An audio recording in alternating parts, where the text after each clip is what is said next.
Shana Tova, a story. Once, an elderly Jewish couple in a tiny Russian village was forced by the government to take in a soldier who was marching with his troop through the countryside. The couple moved out of their bedroom, and the young man, all gruffness and glares, moved in with his pack and his rifle and bedroll. He lay on their bed, ramrod straight, as if he were still standing at attention, his boots still laced tightly on his feet, and he stared at the ceiling in silence. Every question, every invitation to engage in conversation was met with a grunt, a single-word answer, usually niet, no. It was Friday night. The couple prepared to sit down for Shabbat dinner. The soldier took his place at the table. He glared at them with contempt.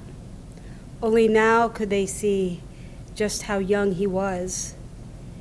As the old woman kindled the Shabbat candles, covered her eyes and recited the blessing, the soldier's eyes grew softer, and he stared with wonder. The words were strange to him, but the scene familiar. In some way, he recognized the rhythm and the melody of her prayer.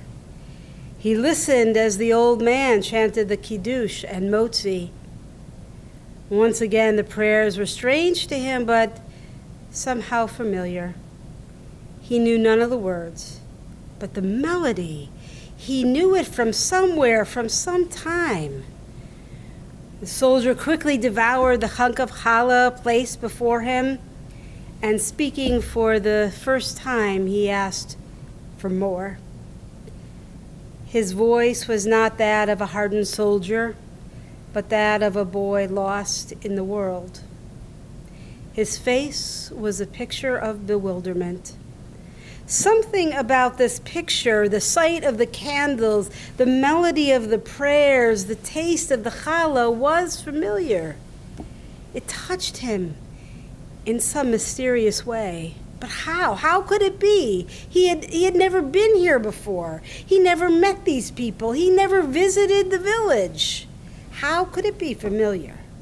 Suddenly, the young man arose from his seat at the table and beckoned the old man to follow him back to the bedroom. He pulled his heavy backpack from the floor onto the bed and began to pull things out, clothes, equipment, ammunition, until finally at the very bottom of the bag, he pulled out a small velvet bag tied with a drawstring. "Can you tell me, perhaps, what this is?" he asked the old man, his eyes now gentle and imploring. The old man took the bag in his trembling fingers and loosened the string. Inside were a child's talit, tiny tefillin, and a small book of Hebrew prayers. "Where did you get this?" the old man asked the soldier. The soldier answered, "I have always had them. I don't remember when."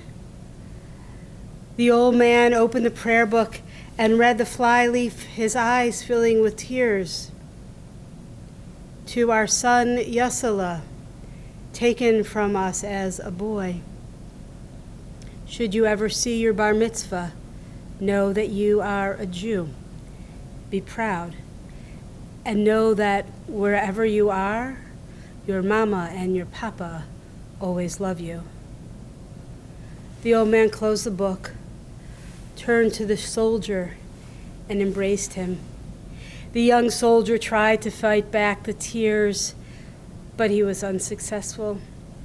His tears and the tears of the old man mingled as the old man whispered into his ear, "Welcome home, Yasala, welcome home." The knapsack is a story of what is within us that we do not yet know or recognize.